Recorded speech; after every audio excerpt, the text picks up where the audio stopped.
Okay, here we go. So, welcome to the late night double feature picture show. Thank you for joining us. Hello, Pete. How are you today? Good. How are you? I'm pretty good. Um, so, first off, I got to show this off. I'm wearing my Zatoichi shirt. Cool. So, Pete and I are going to be doing a video soon where we talk about our top five box sets, favorite box sets that we own.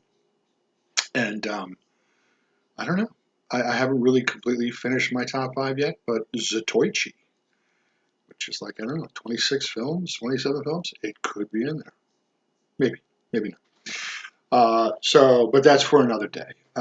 Today we are here to discuss a true classic. Pete, you think, is it a true classic? So it's kind of you're getting washed out in your background. See people, can see people, but not the title. Uh, It's yeah, there we go. It's The Flesh Eaters. The Flesh Eaters from 1964. Uh, long a movie that I've enjoyed, but we'll talk a little bit more uh, in terms of specifics. Um, just a couple of things before we jump in. The Flesh Eaters, again from 1964, was originally a 91-minute movie, which got trimmed to 87 minutes. So the version that I watched and the version that Pete watched were both the 87-minute version. We'll talk a little bit about those missing 4 minutes a little later in the video. Um, my understanding is that the budget was originally $60,000 for this movie, although by the time the filming ended, it had jumped up to $105,000. Interestingly, because most of this was filmed on Long Island, and a actual hurricane blew through and destroyed sets and equipment, which drove the budget up from the 60,000 to the 105,000. I say interestingly because in the film there's actually a hurricane that's part of the plot. So kind of interesting that the film plot kind of was mirrored in real life. So You know how they funded that extra money that they needed.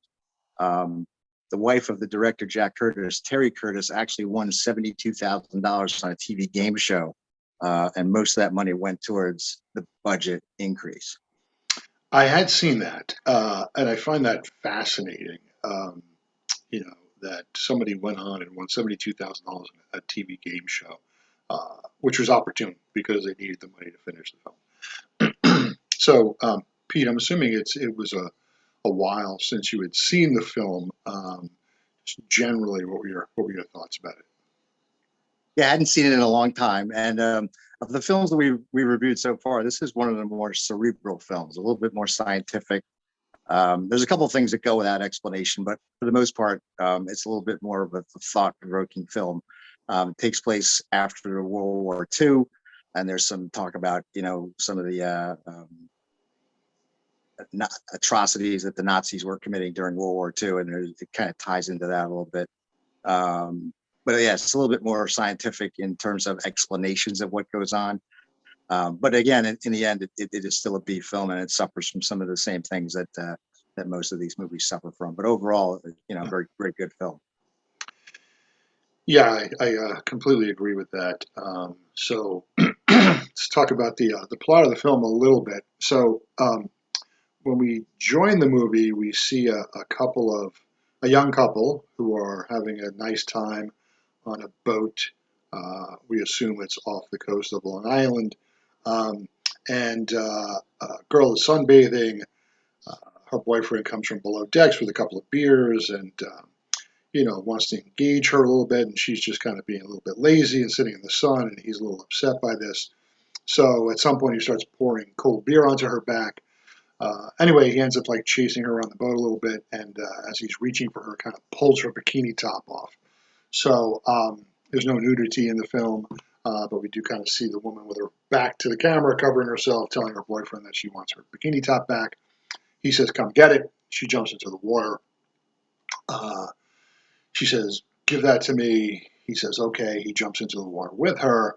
He quickly disappears under the water and doesn't resurface. And then we kind of get an image from above and behind her where we see the water start to kind of like glow and bubble a little bit. And she kind of lifts her hands out of the water, and there's blood on her hands. And then she's screaming. So kind of an interesting beginning to the film. Kind of sets us up for what's to come. What do you think of that opening sequence, Pete?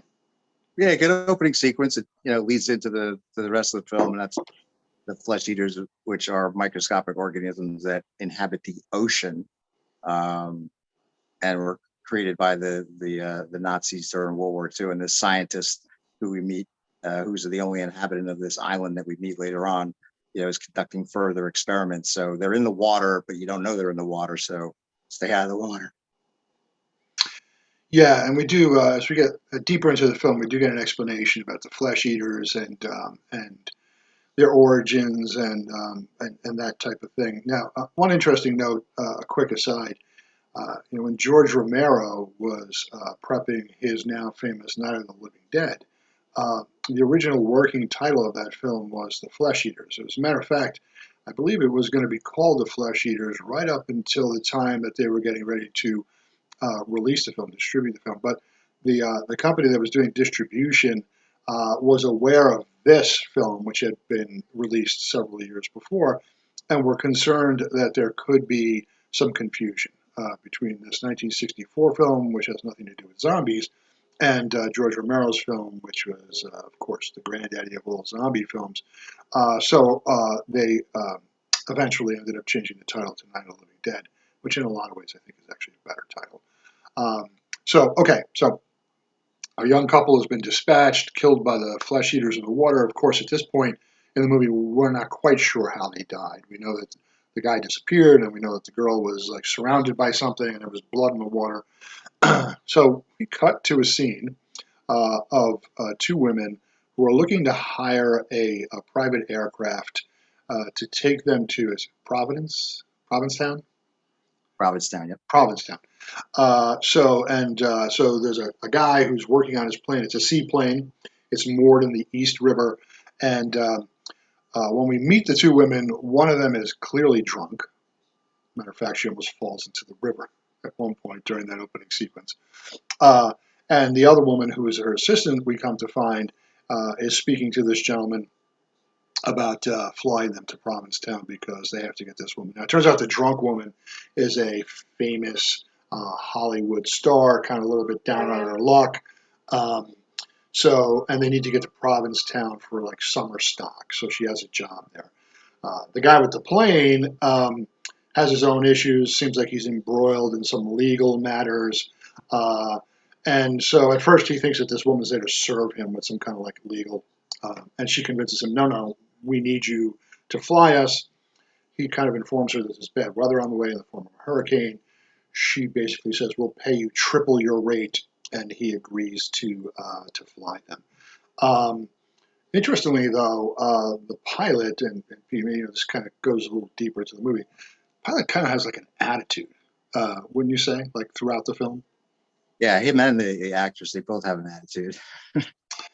Yeah, the pilot is kind of very combative, and when you first meet him, and he kind of stays that way. As a matter of fact, interestingly, there's not that many characters in the movie, and none of them are all that likable, except maybe the assistant. The assistant seems to be the most likable of the characters. So anyway, he takes off in his seaplane to take them to Provincetown against his better judgment because the hurricane is coming, and they're on the way to Provincetown, and they're airborne, and all of a sudden the plane starts to have some issues. Not really because of the hurricane at that point. Something's just mechanically wrong with the plane. So they're flying over the open ocean. There's a hurricane coming. They're having mechanical issues. So he's looking for a place to put down, but obviously they need some land, right? So they're flying, and all of a sudden they come across this island. Even though it's filmed on Long Island, it's supposed to be like this kind of barren, lonely place. They land and they moor the airplane on the beach, and they're kind of on the sand and trying to figure out what they're going to do. The storm is coming. How are they going to weather the storm? When all of a sudden, out of the ocean should come our friend, the scientist, who makes an appearance and basically says, "Oh yeah, I'm here. I'm a scientist. This is where I'm doing some research." And he agrees to take them to his shelter, which isn't really much of a shelter. It's kind of just a tent. Yes, Pete. Yeah, it's just a tent. No, no laboratory, no formal laboratory or formal structures at all. It's just a big tent. So before they can even get off the beach, the actress who's kind of like stumbling around and is just in a bad mood and telling her assistant to leave her be, and the pilot of the plane who's kind of in a bad mood himself kind of grabs the assistant and says, "You heard her, leave her be," and they kind of leave the woman there, kneeling on the beach, drunk, unable to stand up.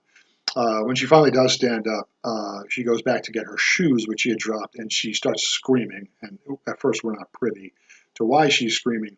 Uh, but eventually, the other characters come running back down the beach, and we see a skeleton lying in the surf right on the beach. And it's like picked clean.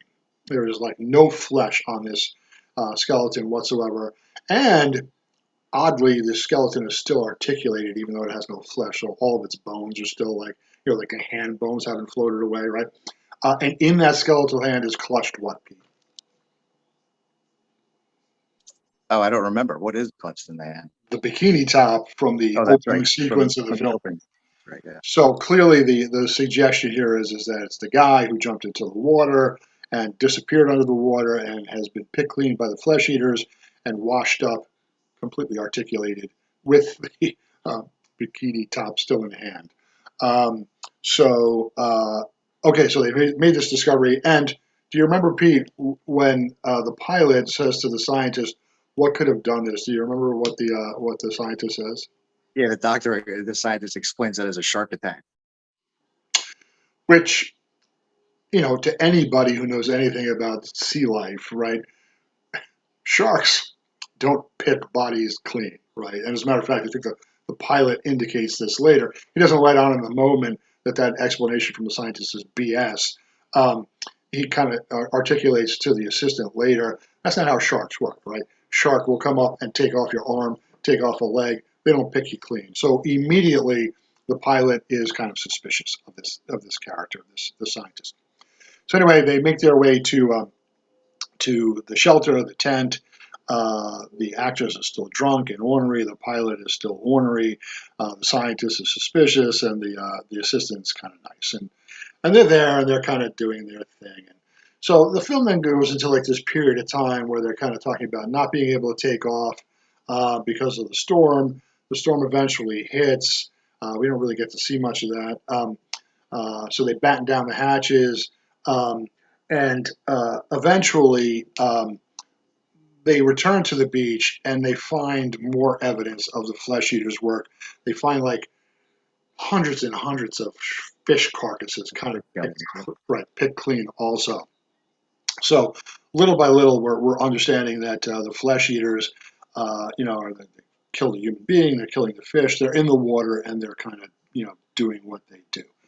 Um, Eventually, we begin to suspect that the scientist has more knowledge about what's going on with these little darlings than we initially suspected, because he kind of like takes some samples and he brings them back to the tent, and he's kind of like he could just kind of has a look about him that suggests that this isn't really a complete mystery to him. So anyway, the film goes on like that for a while. Suspicion, people acting badly. Um, at some point, the actress wants to go get her suitcase, which was left in the moored plane. Her suitcase, which had bottles and bottles of liquor, because she's a drunk.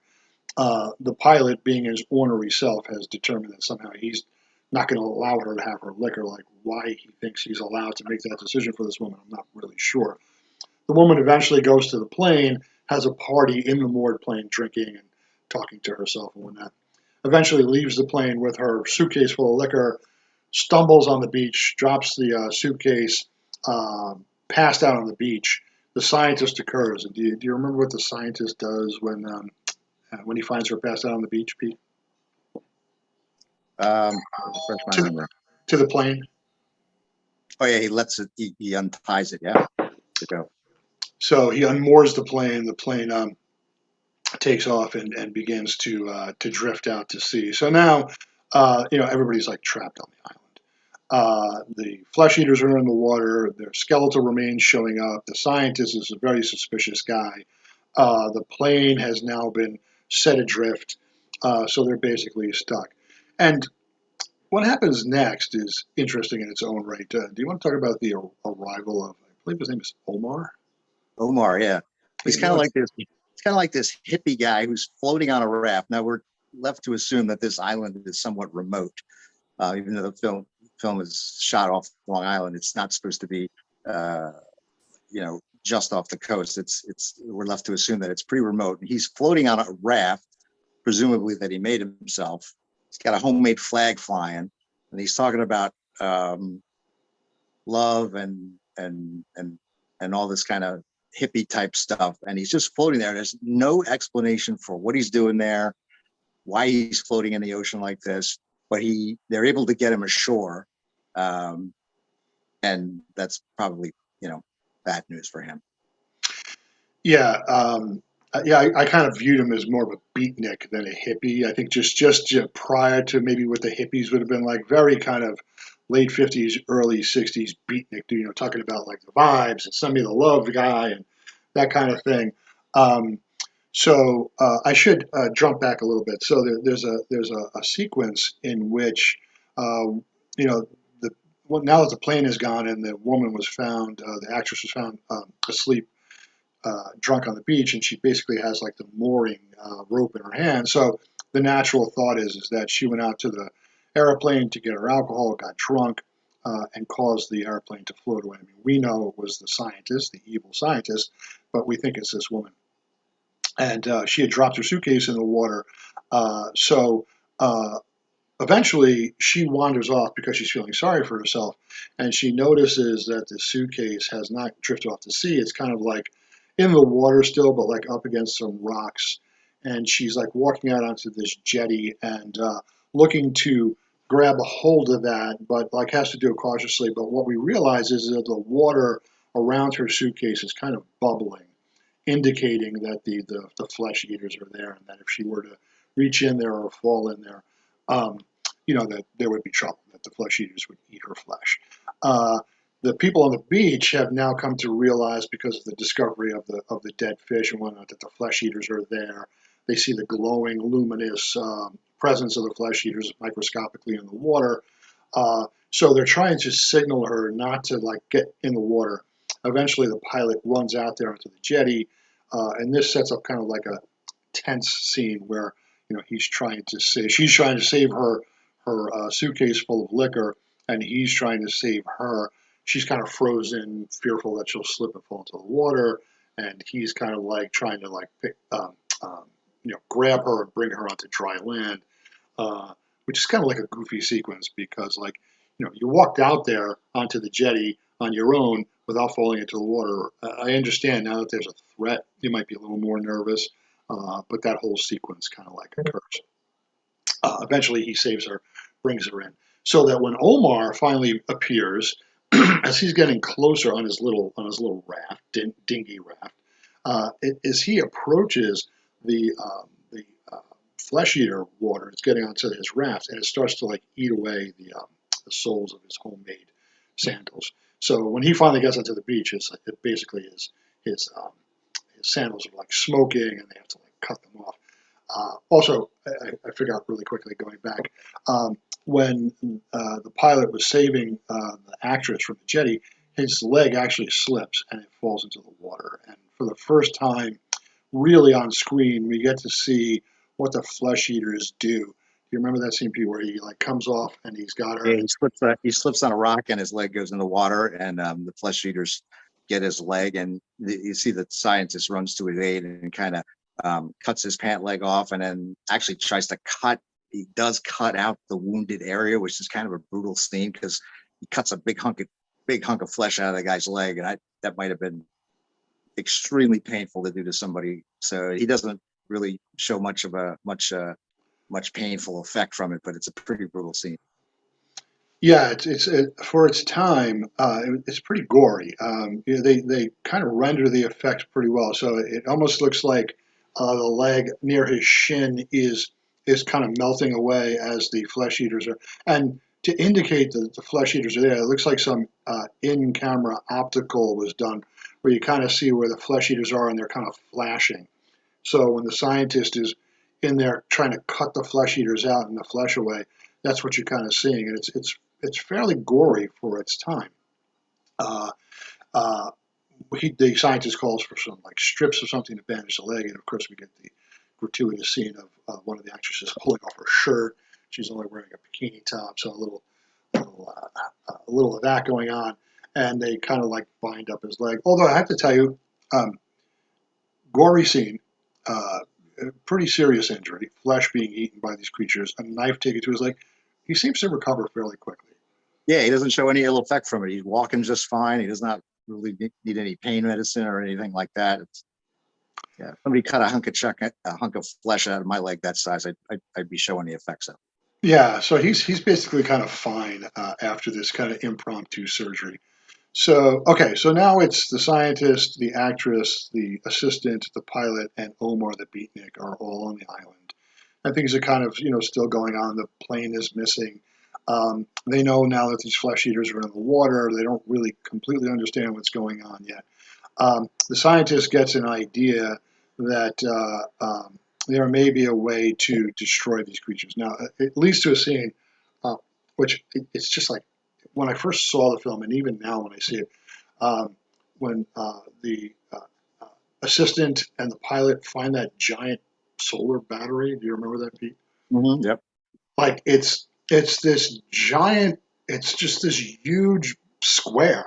Yeah, it's like the size of a refrigerator. It's pretty big.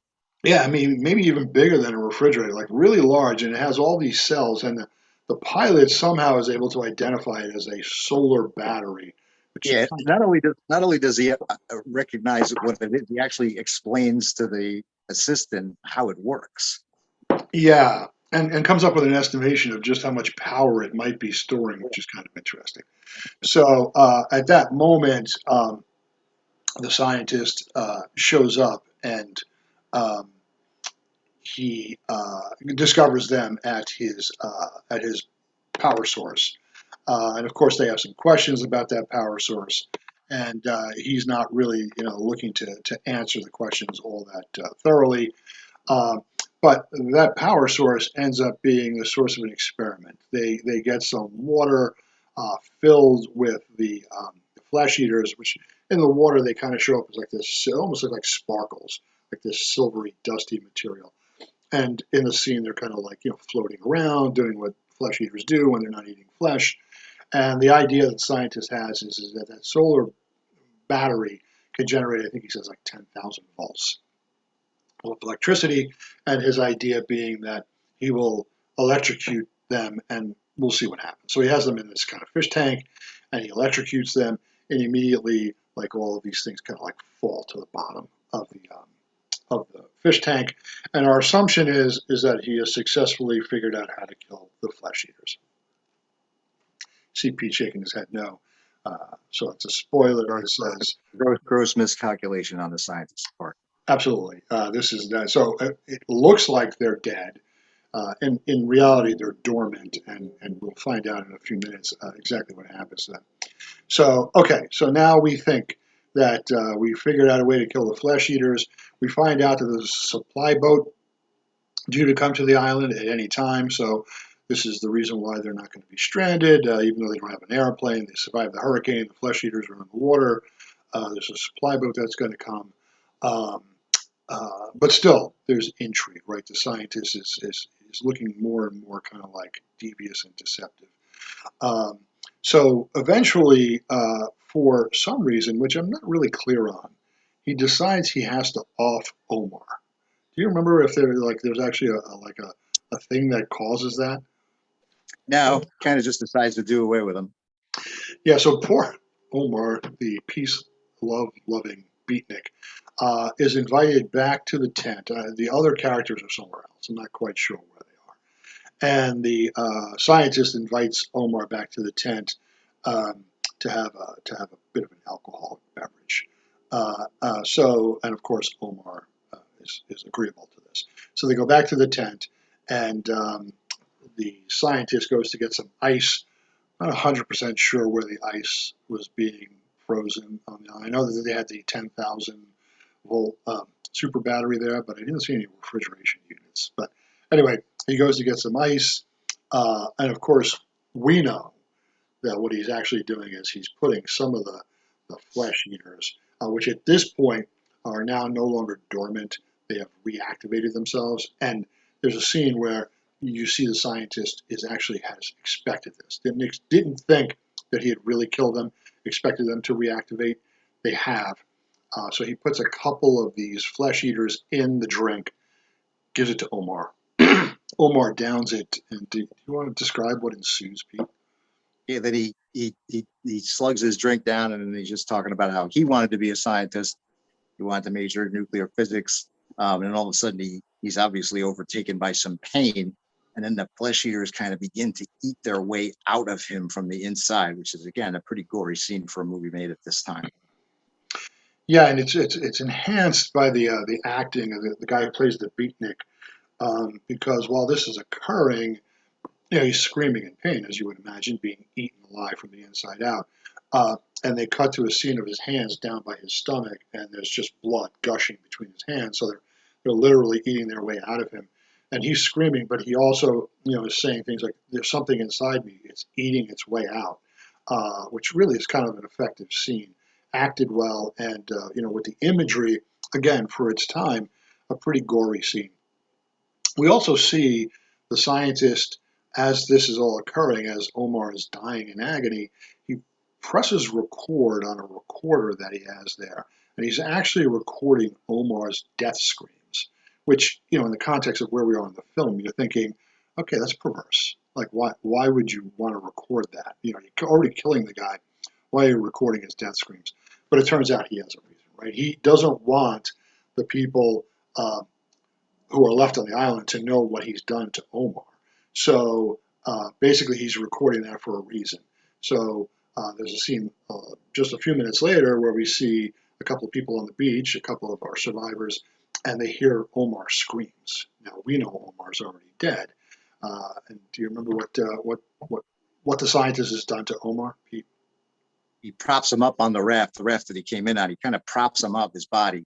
So it looks like he's taken the raft, and it looks like he's sailing out to sea to save himself, when in fact he's already dead. And he explains, Dr. Bartel explains to Murdoch and the assistant that, he was just interested in saving himself, and now they don't even have the raft to get away on, so they're stranded there. Yeah, so and the screams that they're hearing have been recorded on the tape recorder. So the people on the beach think Omar is still alive and that he's being eaten alive in that moment, when we know that Omar is already dead.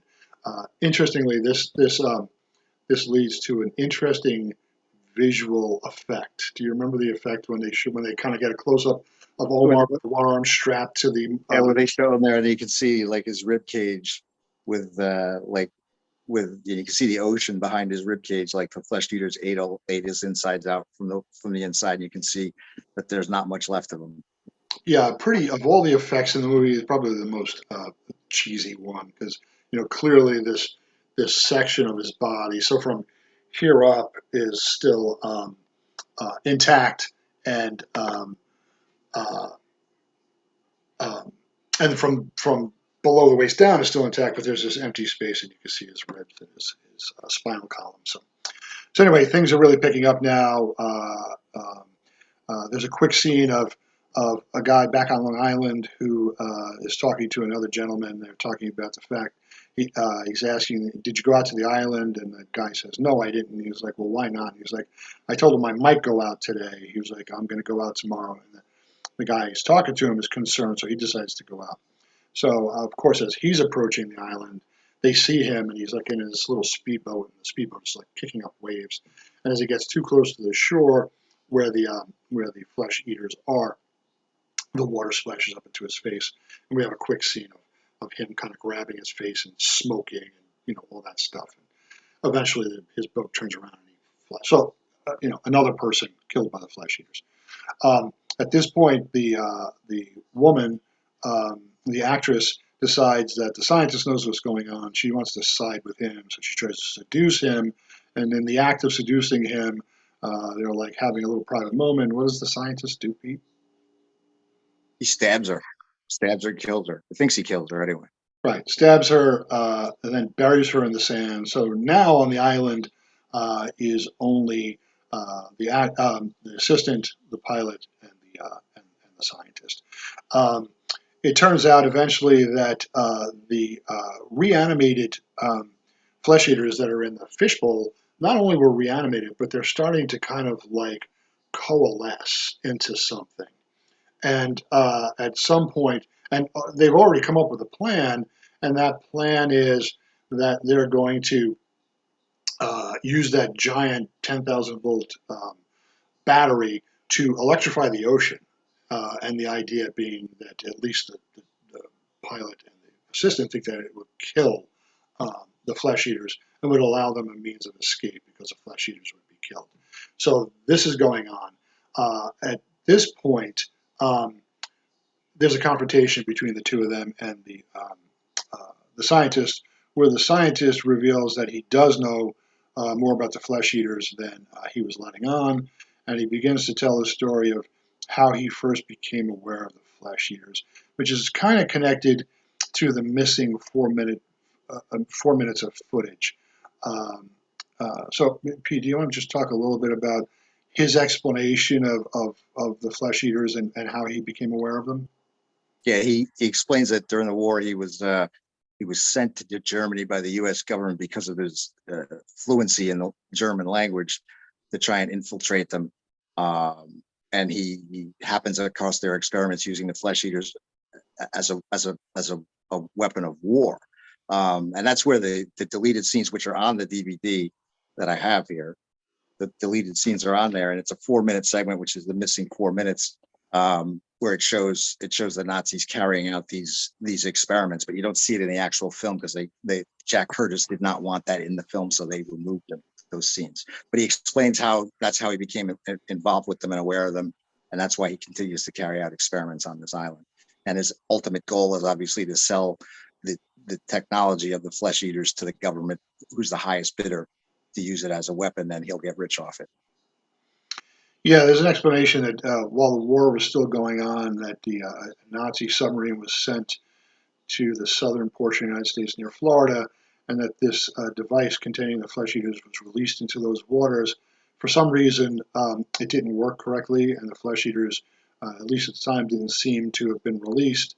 Uh, but what the scientist did was that he um, kept an eye on stories, marine stories, and eventually realized that the flesh eaters eventually did get released and was following their progress. And they've been kind of working their way steadily up the East Coast. Um, and so, he wasn't the creator of the flesh eaters, but he was aware of them. And to Pete's point, was trying to utilize them, understand them, so that he could sell the technology to the highest bidder and become wealthy. With that in mind, um, they're going to electrify the waters. They send the assistant back to the tent for some reason. She goes to the tent and realizes that this small group of microscopic creatures has coalesced into this larger monster that has like a maw with some like things around it and has like one giant eyeball in the middle, and it kind of chases after her. So she's running to the beach to try and warn the scientist and the pilot, hey, don't electrify the water because Big Ugly's coming, and this is what we got from a relatively small amount of the flesh eaters. What's going to happen if you electrify the ocean? How big is this thing going to be?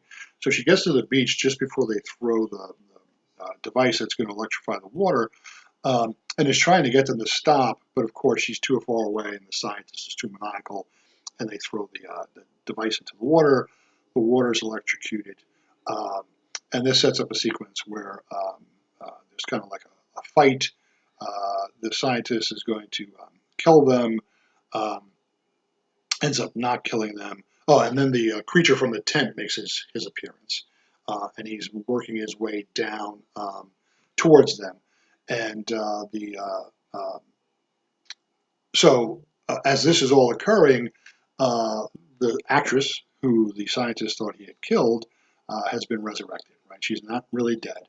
And just as the scientist is about to shoot the pilot and the assistant, she shows up out of nowhere, basically giving away her only element of surprise by screaming at the scientist, "You're about to die," which gives the scientist ample time to do what, Pete? Shoots her a couple times, 3 times, and then she falls down towards the flesh-eating monster, the one that was created from the microscopic flesh eaters, and accidentally punctures its, for lack of a better word, its eyeball or its brain, whatever that globe-like protuberance is, and actually kills it. Yeah, we see the knife go into that eye or that membrane, and then we see her blood like pouring down the knife blade into that, and it causes the creature just basically like vaporizes.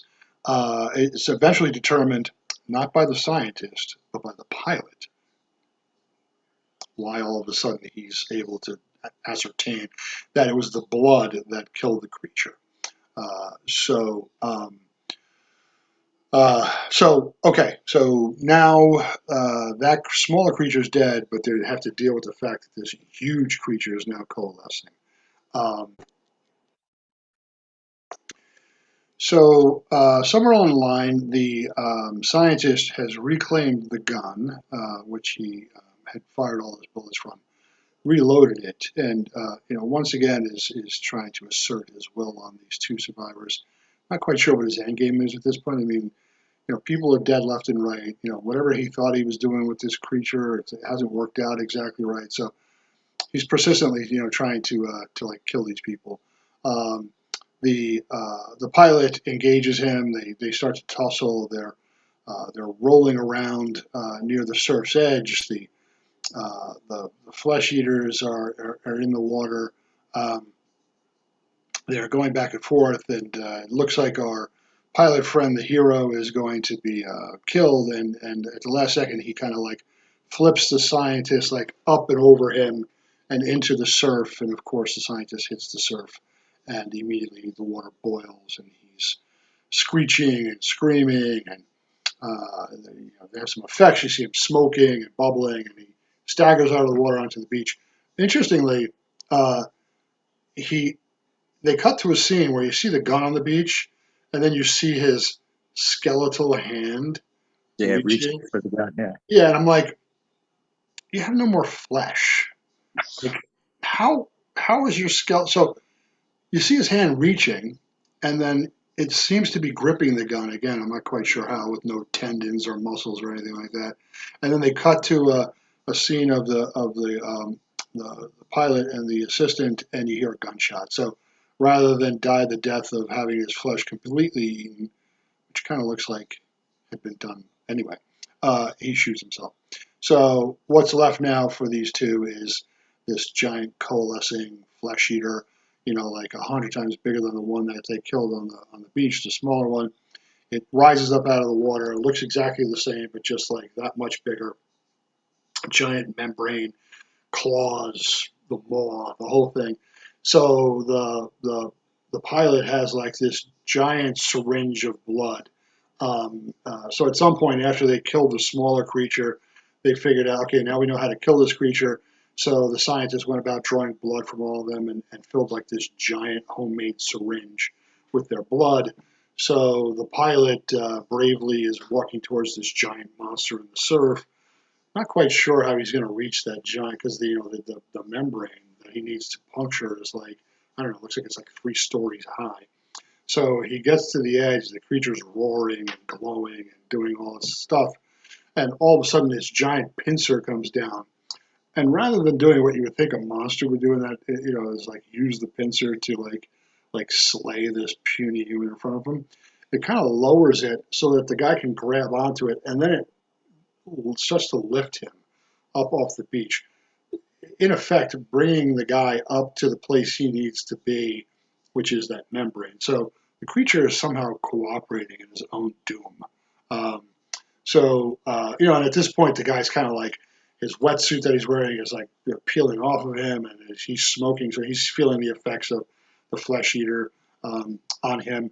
And he makes it up onto the creature, and he plunges this giant homemade syringe into it. And then they do this interesting thing. They change the view point to inside the membrane, so you're looking out at him, and you see him push down the thing, and you see the blood rush into the creature, and it starts to shake and quake, and the guy jumps off the creature into the surf, and eventually the blood works its way into the creature's system, and poof, it vaporizes. So, so the flesh eaters have been defeated. The smaller one defeated, the larger one coalesced defeated. So no more flesh eaters, and we cut to a scene of the pilot and the assistant in each other's arms, and the film basically ends there. So, having said all that, Pete, after watching this 87 minutes of the Flesh Eaters, um, your thoughts on the film overall, and what grade would you give it? A to F. So I enjoyed the Flesh Eaters. The DVD that I have also has the deleted Nazi experiment sequence that we talked about. That's the missing 4 minutes of the film. And like I said earlier, Jack Curtis, the director, did not want that in the film, so they took it out, but it appears here on the disc. So if you get this version of the disc, you can see it. It's disappearing in the back of there. The Flesh Eaters. It has that sequence on it. Also has theatrical trailers, and it also has outtakes on it. So it's pretty for a 1964, 1962, I think it is on this. It says 1962 on this DVD packaging. It's got some decent features on it. I like the film because it lends itself a little bit more towards scientific thinking. Some of the other films that we watch and we review, it's just like, hey, the guy just pulls the theory out of his left ear about what's going on, and the problem's solved. But there's a little bit more thought put towards scientific thinking in this film. There's an actual scientist who actually is conducting experiments based on something that happened before him. And so I enjoyed it. I think the acting's a notch above normal B-movie acting standards. And I think the fact that there's only like 6 actors in the entire film, the 4 people on the island plus Omar, so that would be 5 people plus the 2 guys on the boat, the supply boat, who don't ever make it to the island, lends itself towards a little bit more cohesive acting, because there's not a whole lot of extra actors around. So I'm going to give the Flesh Eaters a B. I enjoyed it. It's definitely a film worth watching, and I think if you get a chance to pick up this DVD, this version of it, or at least see a version where you can get those deleted Nazi experiment scenes, those are kind of disturbing. I only wish they had made a version or released a version of the film with those actually in it instead of deleted scenes. But I really enjoyed the film. Yeah, I agree with everything you said. I think the acting was definitely much better than a lot of the films that we've already reviewed here on the channel. Um, good acting. I think the script, for the most part, is fairly intelligent. There are some unexplained things, like Omar's appearance on a raft in supposedly the middle of nowhere, that just goes completely without explanation. Um, so yeah, I think the acting is good. The script is good. I think for the time and for the budget, there aren't that many special effects in the movie, but the ones that appear in the movie are done well. The scenes of the flesh eaters doing their business, even the scenes of the kind of coalesced creatures when the microscopic flesh eaters become the big monster and then later the giant monster. Um, those some scenes are done fairly well also. I have to say that for a 19, I know your disc said 1962. I'm pretty sure the release is 64, at least according to the online sources that I saw. For a film from 1964, fairly gory, not like wall to wall. It's sporadic, but when the gore happens, it's pretty effective, pretty good. In terms of grading, I'm going to, I think this is the first time this has happened, I'm going to agree and also give The Flesh Eaters a B. Just a really enjoyable film, an hour and a half of your time. That if you like these kinds of movies from that era of filmmaking, I think you can't go wrong. I think you'd really enjoy it. So that's it for our discussion of The Flesh Eaters. So Pete and I have had some discussions about what potentially might come next. Pete, do you want to talk a little bit about what we said we might be talking in our next video? So we got a couple of ideas. The next video might be another film, or it might be reviewing some of our favorite collector's editions or box sets that we have accumulated over the years. You will have to tune in to find out. Yeah, and just a small hint. The next video will either be that discussion of our favorite box sets, or if it indeed is a film, we have talked about potentially It Came from Hell. There it is. It's showing up. There it is. Blu-ray version. Is that a Warner Archive? Oh, very nice. That's a Warner Archive From Hell It Came. Yes, I believe I have that version also. Yes, From Hell It Came is a favorite of mine from the 70s creature feature TV days, and of course has the famous monster, the Tabanga. But we'll have more of a discussion about that when we eventually get to it. So anyway, thank you for joining us today at the Late Night Double Feature Picture Show. So until next time, from Pete and myself, thanks again, and we'll see you real soon. So yeah.